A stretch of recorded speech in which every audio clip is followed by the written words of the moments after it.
Hello friends, అందరికీ నమస్కారం. Welcome to VMR logics YouTube channel. నేను మీ Rohit Sharma, faculty for current affairs and editorial vocabulary. So ఇవాల్టి మొట్టమొదటి కరెంట్ అఫైర్ మనం చూసినట్లయితే, భారతదేశ ఉపరాష్ట్రపతి అయినటువంటి వెంకయ్య నాయుడు గారు Mahabahu Brahmaputra river heritage centre ఏంటండి? Mahabahu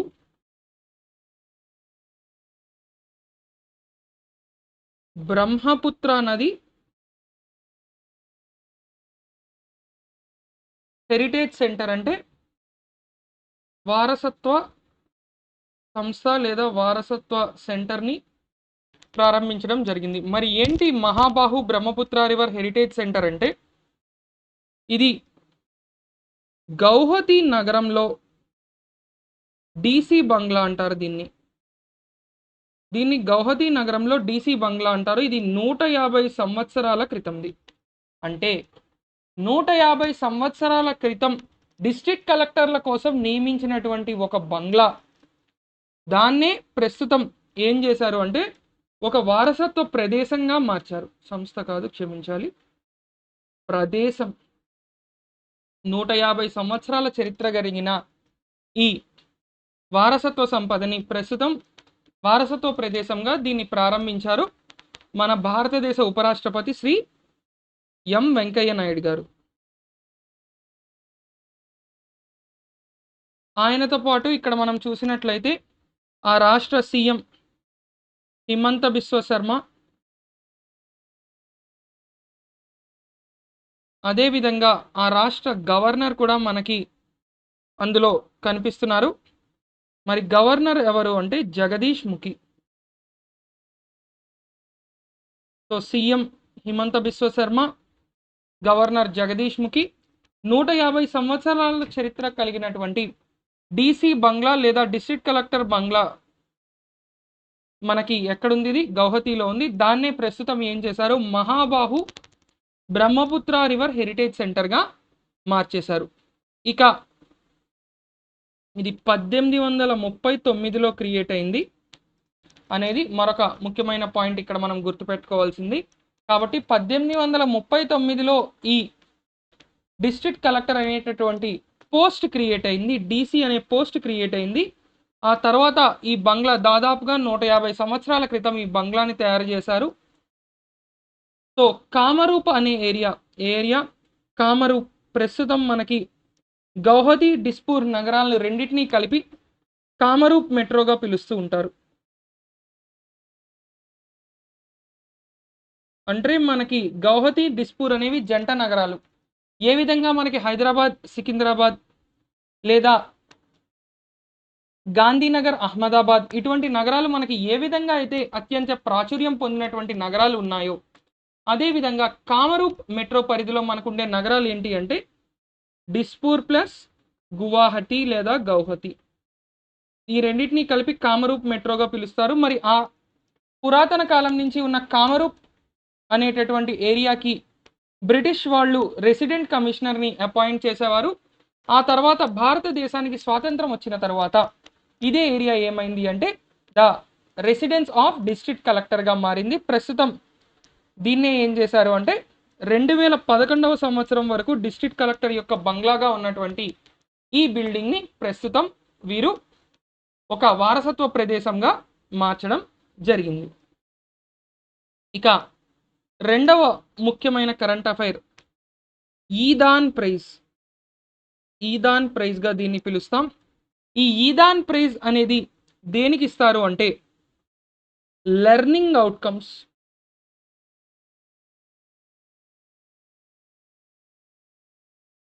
in school. అంటే ఇది విద్యాశాఖకు సంబంధించినటువంటిది.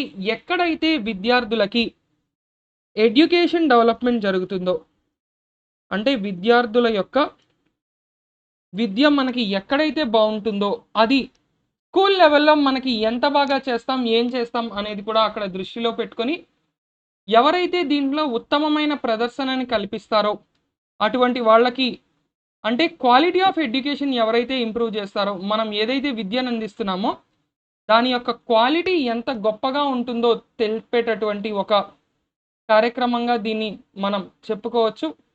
కాబట్టి ఖచ్చితంగా ఇది గుర్తుపెట్టుకోవాల్సిన ఒక అంశం, అత్యంత ముఖ్యమైన అంశంగా దీన్ని మనం చెప్పుకోవచ్చు. సో ఎడ్యుకేషన్ డెవలప్మెంట్ ఏ విధంగా జరుగుతోంది అంటే, విద్యార్థులు పాఠశాలలకు వెళ్ళి ఎంత నేర్చుకుంటున్నారు? ఎందుకంటే మనలో చాలామందికి ఒక ఇబ్బంది ఉంటుంది, చిన్నప్పటి నుంచి కూడా బట్టి కొట్టే చదువులు. కొందరికి కొన్ని సబ్జెక్టులు అంటే ఎందుకు అంత అసహ్యం, ఎందుకంత కోపం ఉంటాయంటే బట్టి కొట్టించడం వల్ల. కాబట్టి మనకి విద్యారంగంలో అత్యున్నత పురస్కారం, విద్యారంగంలో అత్యున్నత పురస్కారం ఏది అంటే ఈదాన్ ప్రైజ్. విద్యారంగంలోనే అత్యున్నత పురస్కారమైన ఇందులో మరి ఎంత డబ్బులు వస్తుంది వాళ్ళకి అంటే $3.9 మిలియన్, అంటే దాదాపున $4 లక్షల. క్షమించాలి, $40 లక్షల. జిఎస్ వాళ్ళం కదా, కాస్త లెక్కల్లో వీక్గా ఉంటాం. మిలియన్ అంటే 10 లక్షలు, 3.94కి రౌండ్ ఆఫ్ చేస్తే $40 లక్షల. డాలర్ $70. అంటే వాళ్ళకి దాదాపుగా 75 రూపాయలు వేసుకుంటే మనకి 3 కోట్ల రూపాయలు ప్రైజ్ మనీ. 3.30 కోట్లు అనుకుంటా. సో మీకు మ్యాథ్స్ బాగా తెలుసు కాబట్టి $1 అంటే $75, మిలియన్ అంటే 10 లక్షలు, మీరు లెక్క పెట్టుకోవచ్చు. అంటే కోట్లలో ఈ ప్రైజ్ మనీ విలువ ఉంది. ఈ ఈదాన్ ప్రైజ్ అనేది దీన్ని 2016లో స్థాపించడం జరిగింది. ఈదాన్ అనేటటువంటి ఈ పురస్కారాన్ని 2016లో స్థాపించారు. విద్యా సంబంధిత రంగంలో, విద్యారంగంలో అత్యున్నత పురస్కారం లేదా అతిపెద్ద పురస్కారంగా దీన్ని మనం తీసుకోవచ్చు. మరి ఈ సంవత్సరం వీటిని ఎవరెవరికి ఇచ్చారు అంటే ప్రొఫెసర్ ఎరిక్ హనుషేక్ అనే వ్యక్తి మరియు డాక్టర్ రుక్మిణి బెనర్జీ అనేటటువంటి వ్యక్తి. డాక్టర్ రుక్మిణి బెనర్జీ మరియు ప్రొఫెసర్ ఎరిక్ హనుషేక్.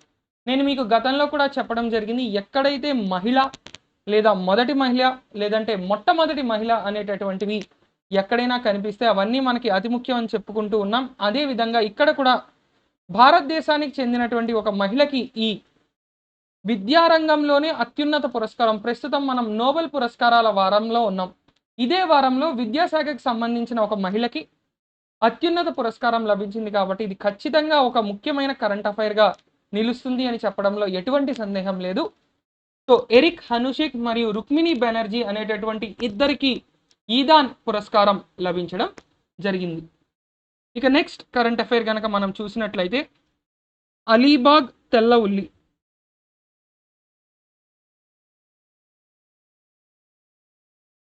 ఇది ఎల్లిపాయ లేదా వెల్లుల్లి కాదు, చాలా చోట్ల వెల్లుల్లిని కూడా, గార్లిక్ని కూడా తెల్ల ఉల్లి అనే పేరుతో పిలుస్తారు. కానీ ఈ అలీబాగ్ అనేది ఎక్కడుంది అంటే రాయ్గఢ్ జిల్లా మహారాష్ట్ర. ఇది చాలా యునిక్, ఎందుకంటే ఇది తీపి రుచిని కలిగి ఉంటుంది. అలాగే ఇందులో కన్నీళ్లు రావు, నో టియర్స్. ఈ ఉల్లిపాయని కోస్తున్నప్పుడు కన్నీళ్లు రావు. సాధారణంగా ఎటువంటి ఉల్లిపాయని మీరు కోసినట్లయినా అందులో మీకు ఆ ఉల్లిపాయని కోయడం వల్ల అందులో ఉండే సల్ఫర్ కంటెంట్ వలన మనకి కంటిలో నీళ్లు రావడం అనేది జరుగుతుంది. కానీ ఇందులో ఏంటి అంటే వాసన తక్కువ ఉంటుంది, అదేవిధంగా ప్రోటీన్లు చాలా ఎక్కువ ఉంటాయి, ఫ్యాట్ ఫైబర్ కూడా అవసరమైనంత వరకు ఉంటాయి. ఇందులో ఎన్నో రకాల మెడిసినల్ ప్రాపర్టీస్ లేదా హెల్త్ బెనిఫిట్స్ ఉన్నాయి. వీటి వలన దీనికి ఏంటి అంటే ఒక అంతర్జాతీయ గుర్తింపు, జిఐ ట్యాగ్ అనేది రావడం జరిగింది. ఇటీవల కాలంలో మనం అనేక జిఐ ట్యాగ్స్ని రోజు చూస్తూ ఉన్నాం. కాబట్టి ఇక్కడ మనకి ఈ Alibag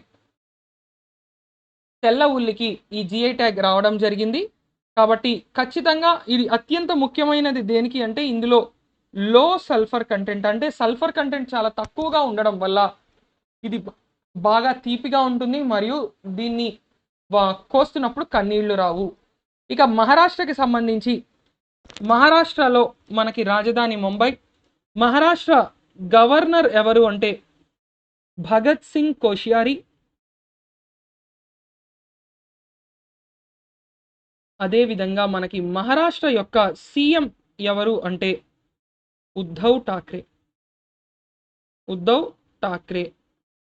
so Maharashtra governor Bhagat Singh Koshyari, Maharashtra CM Uddhav Thackeray. కాబట్టి అలీబాగ్ తెల్ల ఉల్లి మహారాష్ట్రలోని రాయ్గఢ్ జిల్లాకి సంబంధించి ఇది ముఖ్యమైన కరెంట్ అఫైర్గా మనం గుర్తుపెట్టుకోవాల్సి ఉంటుంది. ఇక నెక్స్ట్ కెమిస్ట్రీలో నోబెల్ పురస్కారం. ఎందులో కెమిస్ట్రీలో నోబెల్ పురస్కారం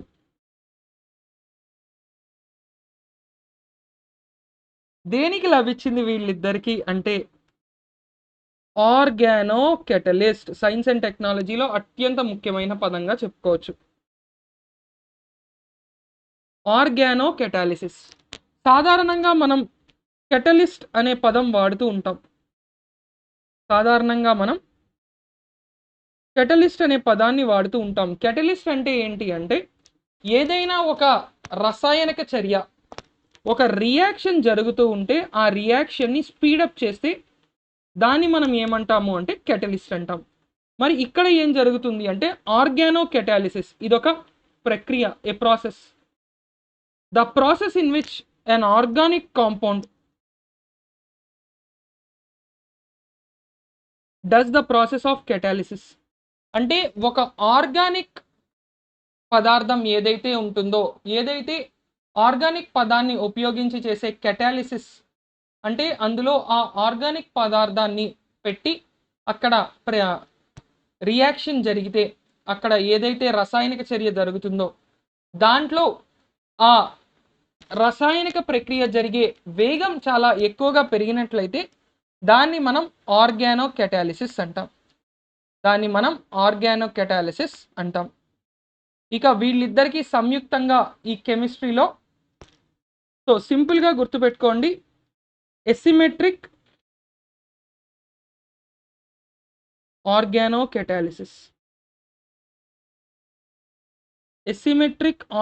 కెటాలిసిస్.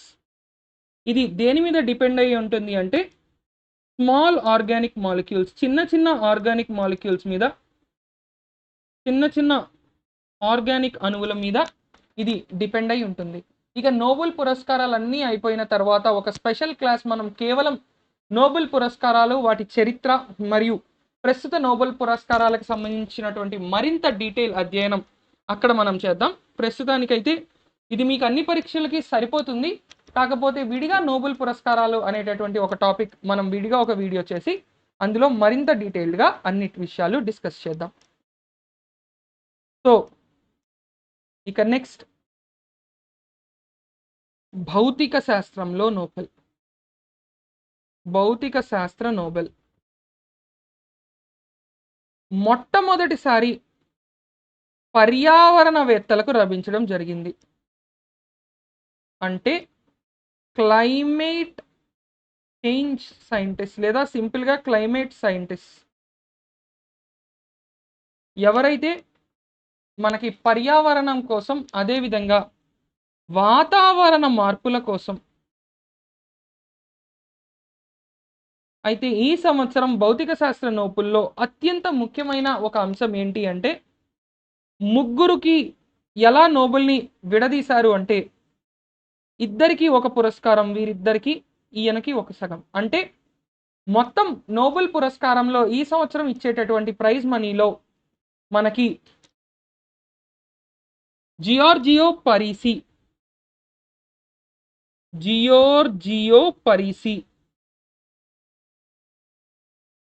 అనేటటువంటి వ్యక్తికి 50% ఇస్తే మిగతా ఇరువురు తైకురో మనాబే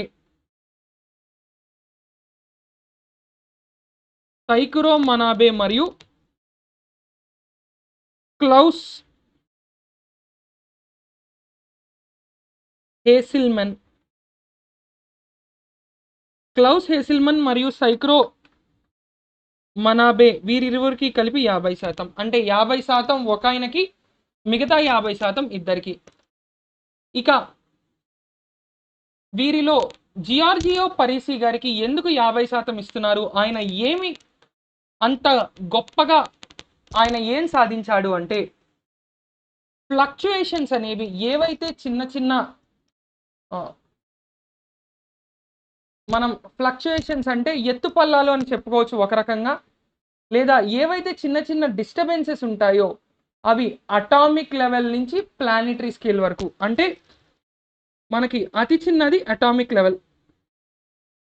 ఈయన ఇక్కడ ఏమంటున్నాడు, అటామిక్ లెవెల్ నుంచి మనకి ఒక అతిపెద్ద స్థాయి వరకు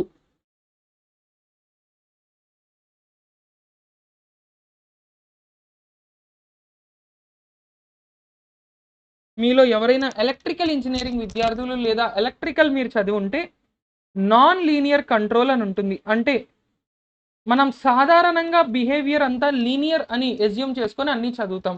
నాన్ లీనియర్ అనేది ఏంటి అంటే మన మాట వినకుండా ఇష్టం వచ్చినట్టు ప్రవర్తిస్తూ ఉండేవి. వాటిని స్టెబిలైజ్ ఎలా చేయాలి అనేటటువంటిది అక్కడ చదువుతాం. ఇక్కడ కూడా మనకి ఏంటి అంటే ఒక కణం ఉండే స్థాయి లేదా ఒక పరమాణు స్థాయి నుంచి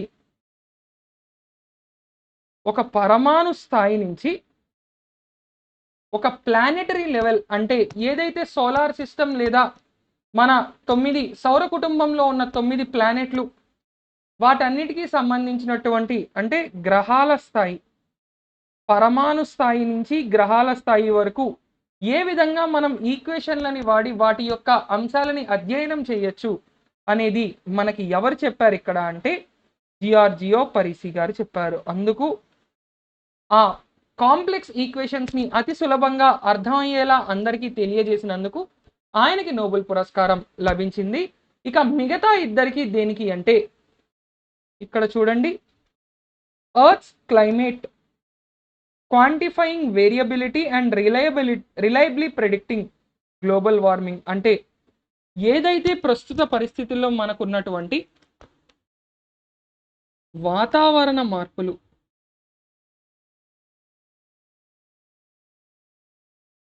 ఇవి అతి ముఖ్యమైనది. ఈ వాతావరణ మార్పుల తర్వాత రెండవ అతి ముఖ్యమైనది ఇక్కడ ఏంటి అంటే మనకి రిలయబిలీ ప్రెడిక్టింగ్ గ్లోబల్ వార్మింగ్. గ్లోబల్ వార్మింగ్ని సరైన రీతిలో అధ్యయనం చేసినందుకు, అంటే ఒకవైపు వాతావరణ మార్పులు ఏ విధంగా వస్తున్నాయో వాళ్ళు అధ్యయనం చేశారు, అదేవిధంగా గ్లోబల్ వార్మింగ్ ఏ విధంగా జరుగుతోంది, దాని యొక్క లాభ నష్టాలు ఏ రకంగా ఉంటాయి అనేటటువంటివి అన్నీ కూడా వీళ్ళు అత్యంత సరైన పద్ధతిలో కరెక్ట్గా వీళ్ళు దీన్ని ముందుగానే గెస్ చేసి దానికి సంబంధించిన అనేకమైనటువంటి డీటెయిల్స్ని వీళ్ళు ఇవ్వడం జరిగింది. కాబట్టి దీనికి గాను అంటే వాతావరణ మార్పులు ఏ విధంగా ఉండబోతున్నాయో ముందుగానే ప్రెడిక్ట్ చేసినందుకు వీళ్ళిద్దరికీ నోబెల్ పురస్కారం లభించడం జరిగింది. ఇక నెక్స్ట్ విషయానికి వస్తే భారతదేశం మరియు సిషెల్స్ అనేటటువంటి దేశం. సో సిషెల్స్ అనేటటువంటి ఒక దేశం ఉంది మనకి. ఈ సిషెల్ దేశంలో ఒక నూతన కార్యక్రమం జరుగుతోంది. అదేంటి అంటే టాక్స్ ఇన్స్పెక్టర్స్ వితౌట్ బోర్డర్స్.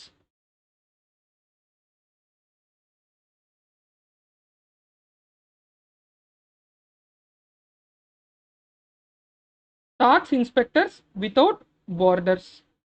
మరి ఈ ట్యాక్స్ ఇన్స్పెక్టర్స్ వితౌట్ బోర్డర్స్ అంటే ఏంటి అంటే మన దేశంలో మనకొక రకమైనటువంటి ట్యాక్స్ సిస్టమ్ ఉంటుంది. అలా ప్రతి దేశంలో వాళ్ళ పన్ను విధానం ట్యాక్స్ సిస్టమ్ అనేది ఒకటి ఉంటుంది. అయితే ఇక్కడ ఈ ట్యాక్స్ ఇన్స్పెక్టర్స్ వితౌట్ బార్డర్స్ వీళ్ళని TIWB అంటారు. ఇది UNDP United Nations Development Programme వీళ్ళతో పాటు మనకి యునైటెడ్ నేషన్స్ డెవలప్మెంట్ ప్రోగ్రామ్తో పాటుగా మనకి OECD Organisation for Economic Cooperation and Development. UNDP అంటే యునైటెడ్ నేషన్స్ డెవలప్మెంట్ ప్రోగ్రామ్, ఐరాస అభివృద్ధి కార్యక్రమం. వీళ్ళే మనకి 30 SDGలను కూడా ఇవ్వడం జరిగింది. ఇక OECD అంటే మనకి ఏంటండి, Organisation for Economic Cooperation and Development. అంటే ఆర్థిక సహకార మరియు అభివృద్ధి సంస్థ.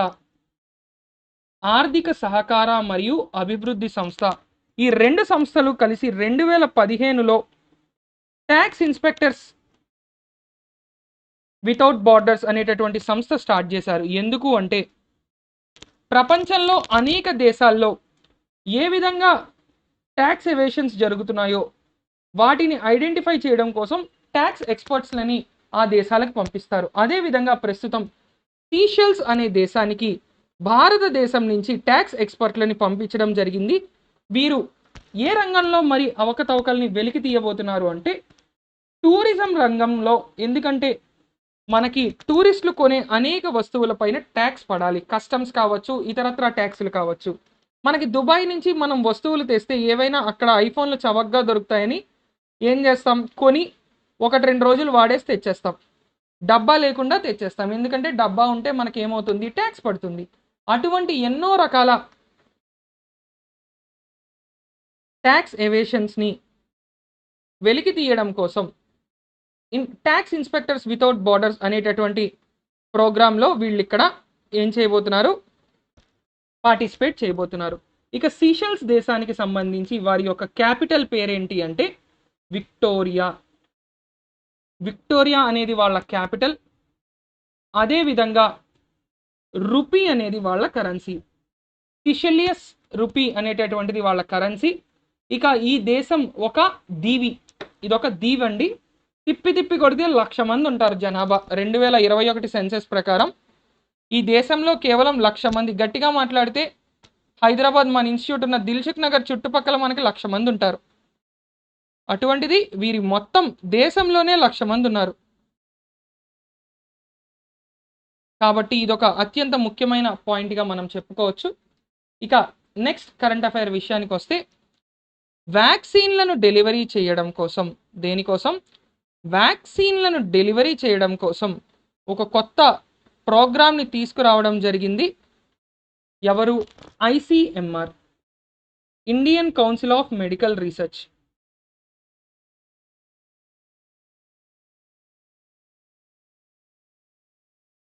ఈ Indian council of medical research భారతదేశంలో ఏదైతే వైద్య రంగంలో ఉండే పరిశోధనలు ఉన్నాయో ఆ పరిశోధనలు మొత్తానికి హెడ్ అని చెప్పచ్చు. ఇక ఈ ఐ డ్రోన్ అనేది ఏంటి అంటే డ్రోన్లను ఉపయోగించి ఈశాన్య భారతదేశానికి, ఎక్కడికి, ఈశాన్య భారతదేశానికి మనం ఏం చేయాలనుకుంటున్నాము అంటే వ్యాక్సిన్లను పంపించాలి అనుకుంటున్నాం. ఈశాన్య భారతదేశంలోకి మనం వ్యాక్సిన్లను డ్రోన్ల సహాయంతో పంపించాలి అనుకుంటున్నాం. దాని పేరే ఐ డ్రోన్. దాని పేరే మనకి ఏంటండి, ఐ డ్రోన్. ఎందుకంటే ఈశాన్య భారతదేశంలో మనకి హిల్లీ టెరైన్ అంటాం, అంటే రోడ్లు అసలు పెద్దగా ఉండవు, మొత్తం కొండ ప్రాంతం కాబట్టి అక్కడికి వెళ్ళడం కూడా చాలా చాలా ఇబ్బంది. కాబట్టి మనం ఒకవేళ డ్రోన్లను కనుక ఉపయోగించగలిగితే, ఒక కొండ దాటాలి అంటే డ్రోన్ 10 నిమిషాల్లో దాటేస్తుంది. అదే మనం రోడ్డు మార్గం ద్వారా ప్రయాణించాలి అంటే కొన్ని 100 కిలోమీటర్లు చుట్టూ తిరిగి వెళ్ళాలి. ఇటువంటివి ఎన్నో ఉపయోగాలు మనకి డ్రోన్లు ఉన్నాయి. కాబట్టి కేంద్ర హెల్త్ అండ్ ఫ్యామిలీ వెల్ఫేర్, ఆరోగ్య మరియు కుటుంబ సంరక్షణ, హెల్త్ అండ్ ఫ్యామిలీ వెల్ఫేర్ డిపార్ట్మెంట్లో మంత్రి ఎవరు, మన్సుఖ్ మాండవ్య. మన్సుఖ్ మాండవ్య గారు, మనకి మన్సుఖ్ మాండవ్య గారు ఏం చేశారు అంటే ఐ డ్రోన్ అనేటటువంటి ఈ కార్యక్రమాన్ని ఈశాన్య భారతదేశంలో వ్యాక్సిన్ డెలివరీ కొరకు, ఈశాన్య భారతదేశంలో వ్యాక్సిన్ డెలివరీ కొరకు ఏ ఏ రాష్ట్రాల్లో, మణిపూర్, నాగాలాండ్, అలాగే అండమాన్ అండ్ నికోబార్ దీవులు. మణిపూర్, నాగాలాండ్ మరియు అండమాన్ అండ్ నికోబార్ దీవులలో ఐసిఎంఆర్తో పాటు ఇందులో మరొక సంస్థ భాగస్వామ్యులై ఉంది, అదే ఐఐటి కాన్పూర్. ఐఐటి కాన్పూర్ వాళ్ళు డ్రోన్ టెక్నాలజీని ఇస్తే ఐసిఎంఆర్ వాళ్ళు వ్యాక్సిన్లను ఇస్తారు. ఒకవేళ ఇది గనక ఇక్కడ సక్సెస్ఫుల్ అయితే మిగతా దేశంలో కూడా ఎక్కడెక్కడికి వ్యాక్సిన్లు చేర్చలేమో ఆ ప్రదేశాలన్నిటికీ కూడా వ్యాక్సిన్లు చేర్చాలి అని వీళ్ళు ప్రయత్నాలు అయితే చేస్తున్నట్టు మనకి ఇక్కడ తెలుస్తోంది. ఇక మరో ముఖ్యమైన విషయం, ఇక్కడ ఐసిఎంఆర్ యొక్క ప్రస్తుత అధ్యక్షులు ఎవరు లేదా ప్రస్తుత చీఫ్ ఎవరు అంటే డాక్టర్ బలరాం భార్గవ. బలరాం భార్గవ గారు ప్రస్తుతం ఐసిఎంఆర్కి అధిపతిగా ఉన్నారు. ఇక నెక్స్ట్ లక్నోలో జరుగుతున్న 75వ ఆజాదీ ఎట్ 75 అనేటటువంటి ఒక ప్రోగ్రాంలో ప్రధానమంత్రి నరేంద్ర మోదీ గారు పార్టిసిపేట్ చేశారు. కాబట్టి అత్యంత ముఖ్యమైనది ఈ ఈవెంట్. ఇది లక్నోలో జరుగుతోంది. మరి ఈ ప్రోగ్రాం యొక్క పూర్తి టైటిల్ ఏంటి అంటే new urban India Azadi at the rate 75 new urban India transforming urban landscape అనేటటువంటిది ఈ మొత్తం కార్యక్రమం యొక్క పేరు. ఇది ప్రోగ్రామ్ పేరు. మరి దీంట్లో థీమ్ ఏంటి అంటే న్యూ అర్బన్ ఇండియా అనేటటువంటిది దీనిలో థీమ్. సో ఇక్కడ మనం గుర్తుపెట్టుకోవాల్సింది థీమ్ ఏమో న్యూ అర్బన్ ఇండియా, అదేవిధంగా మనకి Azadi at 75 new urban India transforming urban landscape అనేటటువంటిది అక్కడ జరుగుతున్న కార్యక్రమం పేరు. మరి ఇది ఆ నగరంలో ఎక్కడ జరిగింది అంటే ఇందిరాగాంధీ ప్రతిష్టాన్ అనేటటువంటి మార్గం. ఇందిరాగాంధీ ప్రతిష్టాన్ అనేటటువంటి ఒక ప్రదేశంలో లక్నోలో జరిగింది ఈ యొక్క కార్యక్రమం. లక్నోలోని ఇందిరాగాంధీ ప్రతిష్టాన్ అనేటటువంటి ప్రదేశంలో ఈ కార్యక్రమం జరిగింది. మరి దీన్ని ఎవరు ఆర్గనైజ్ చేశారు అంటే గృహ నిర్మాణం మరియు పట్టణాభివృద్ధి, హౌసింగ్ అండ్ అర్బన్ అఫైర్స్, గృహ నిర్మాణం మరియు పట్టణాభివృద్ధి శాఖ.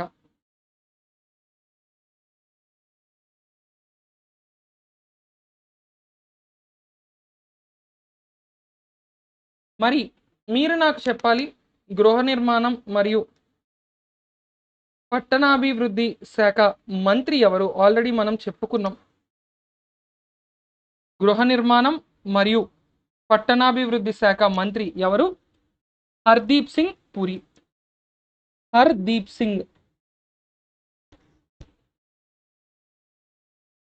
సింగ్ పూరి గారు మనకి ఈ యొక్క శాఖకి మంత్రిగా ప్రస్తుతం సేవలని అందిస్తున్నారు.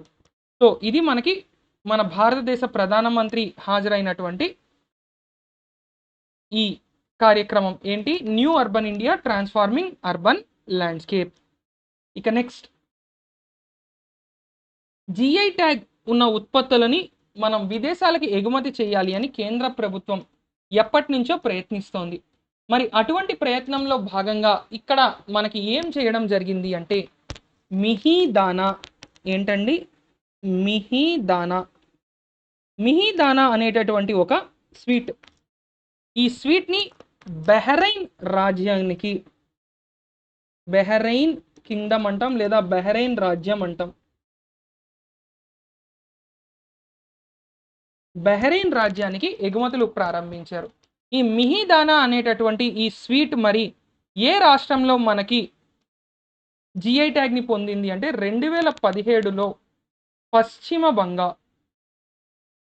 బెంగాల్ రాష్ట్రంలో ఇది జిఐ ట్యాగ్ని తీసుకొచ్చింది. ఎందుకంటే ఇటీవలే 2-3 రోజుల క్రితం మనకి మమతా బెనర్జీ గారు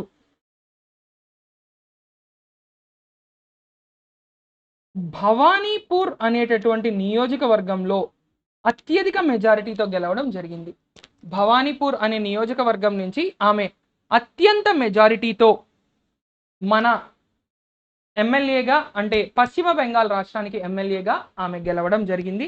అదేవిధంగా ఆమె పశ్చిమ బెంగాల్ ఎమ్మెల్యేగా గెలవడంతో ఆమె ముఖ్యమంత్రిగా కొనసాగడానికి మరో 4.5 సంవత్సరాల పాటు ఆమె ముఖ్యమంత్రిగా కొనసాగడానికి ఎటువంటి అడ్డు ఆటంకం లేకుండా అంతా సాఫీగా ఉంది. ఇక మనకి ఇదే రాష్ట్రానికి గవర్నర్ ఎవరు అనేది మనం చూసినట్లయితే జగదీప్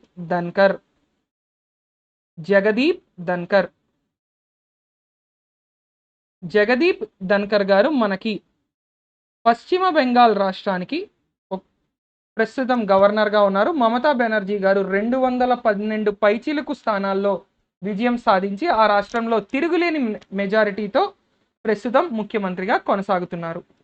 ఇక మిహిదానా అనేటటువంటి ఈ స్వీట్ మనకి మోతిచూర్ లడ్డు ఉంటుంది కదా, అందులో లడ్డు చేయకుండా దాన్ని బూందీ రూపంలో వదిలేస్తే ఎలా ఉంటుందో ఆ రకంగా మనకి ఈ మిహిదానా అనేటటువంటి ఈ మిఠాయి ఉంటుంది. ఇది 2017లో పశ్చిమ బెంగాల్ రాష్ట్రానికి జియోగ్రఫికల్ ఇండికేషన్ జిఐ ట్యాగ్ లేదా భౌగోళిక గుర్తింపుని తీసుకురావడం జరిగింది.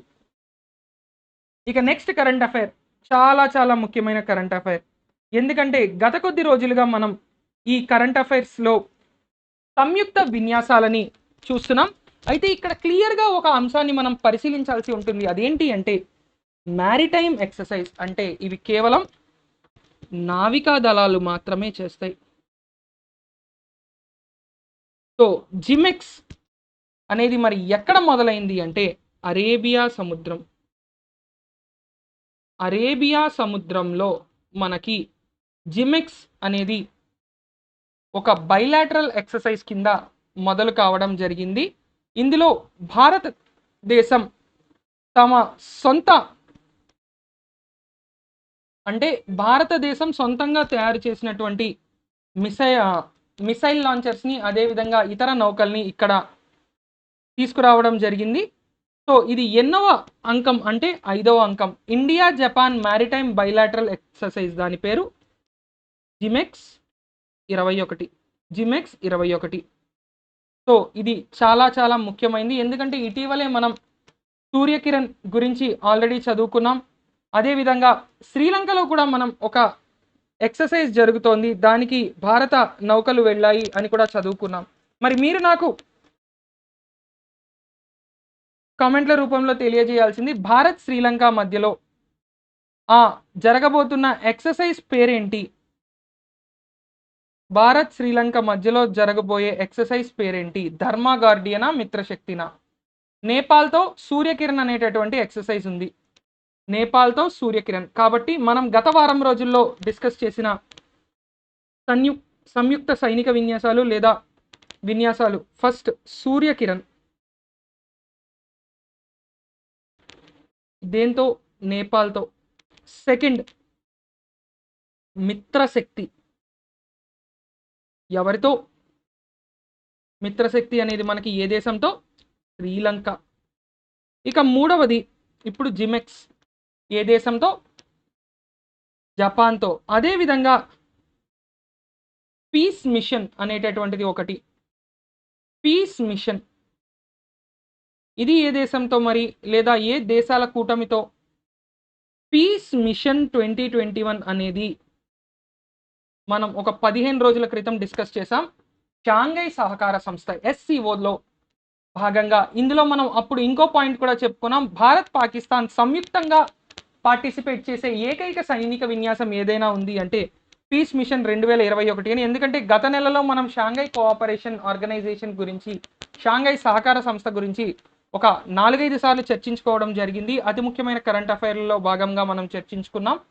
కాబట్టి ఈ మూడు కూడా మళ్ళీ మనం రివైజ్ చేసుకోవచ్చు. అదేవిధంగా జపాన్ మరియు భారత్ రెండు దేశాల సంయుక్త నావికాదళ విన్యాసాలు ఏ పేరుతో జరుగుతున్నాయి అంటే జిమెక్స్ 2021 అనే పేరుతో జరుగుతున్నాయి. మరి ఇది ఏ సముద్రంలో జరుగుతున్నాయి అంటే అరేబియా సముద్రంలో జరుగుతున్నాయి. ఇక టీమా అనే సంస్థ యొక్క అధిపతిగా ఎరిక్ బ్రగాన్జా. ఎవరండి? ఎరిక్ బ్రగాన్జా. మరి ఈ సియమా అంటే అర్థం ఏంటి అంటే కన్జ్యూమర్ ఎలక్ట్రానిక్స్ అండ్ అప్లయన్సెస్. అంటే మన కన్జ్యూమర్ ఎలక్ట్రానిక్స్ అంటే TV, fridge, washing machine, mixie, grinder, oven ఇలాంటివన్నీ ఏవైతే గృహోపకరణాలు అంటామో వాటిని కన్జ్యూమర్ ఎలక్ట్రానిక్స్ అండ్ అప్లయన్సెస్ అంటాం. వీటి తయారీదారుల సంస్థ.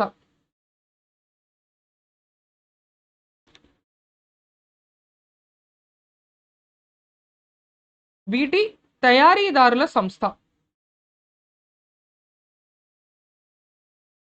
ఈయన ఇందులో మనకి చాలా కంపెనీల్లో ఈ గృహోపకరణ రంగంలో అనేక కంపెనీల్లో ఈయన పనిచేస్తున్నారు గతంలో కూడా. మరి ఎరిక్ బ్రగాన్జా గారు CEAMA consumer electronics and appliances manufacturers అసోసియేషన్కి ప్రస్తుతం చైర్మన్గా బాధ్యతలు తీసుకున్నారు. 2 సంవత్సరాల పాటు ఆయన ఈ పదవిలో కొనసాగడం అనేది జరుగుతుంది. Consumer electronics and appliances manufacturers అసోసియేషన్లో 2 సంవత్సరాల పాటు ఆయన కొనసాగడం జరుగుతుంది. రైట్. కాబట్టి ఇవాల్టి కరెంట్ అఫైర్స్ ఇంతటితో ముగిద్దాం. ఎడిటోరియల్ వొకాబులరీ ఈ వీడియో అయిపోయిన 5 నిమిషాలకి మరో వీడియోలో మీకు మొత్తం ఎడిటోరియల్ వొకాబులరీని అందించడం జరుగుతుంది. సో ఈ వీడియో కనుక మీకు నచ్చినట్లయితే లైక్ చేయండి. ఈ వీడియో కింద మీ సందేహాలన్నింటినీ కామెంట్ చేయండి, లేదా మీరు ఇంకేమైనా కామెంట్ చేయాలి అనుకుంటే కామెంట్ చేయండి. అదేవిధంగా మా విఎంఆర్ లాజిక్స్ యూట్యూబ్ ఛానల్ని కనుక మీరు సబ్స్క్రైబ్ చేసుకొని పక్కనే ఉన్న బెల్ ఐకాన్ని క్లిక్ చేసి దానిపైన ఆల్ అనే సింబల్ని కనుక మీరు ప్రెస్ చేసినట్లయితే మేము పెట్టే నోటిఫికేషన్స్, వీడియో అప్డేట్స్, ఇతర అనేక ముఖ్యమైన సమాచారం కూడా మీకు లభిస్తుంది. అదేవిధంగా ఆన్లైన్లో మీరు క్లాసులు వినాలి అనుకుంటే విఎంఆర్ లాజిక్స్ యాప్ని ప్లేస్టోర్ నుంచి డౌన్లోడ్ చేసుకొని అనేక ఆఫర్లు తరచుగా ప్రకటిస్తూ ఉంటాం కాబట్టి మీరు ఆ ఆఫర్లకి అనుగుణంగా పర్చేస్ చేసి కొనుక్కోవచ్చు. సో కరెంట్ అఫైర్స్ ఇక్కడితో ముగిద్దాం. తర్వాతి వీడియోలో వొకాబులరీతో మళ్ళీ కలుద్దాం. అంతవరకు సెలవు. జై హింద్.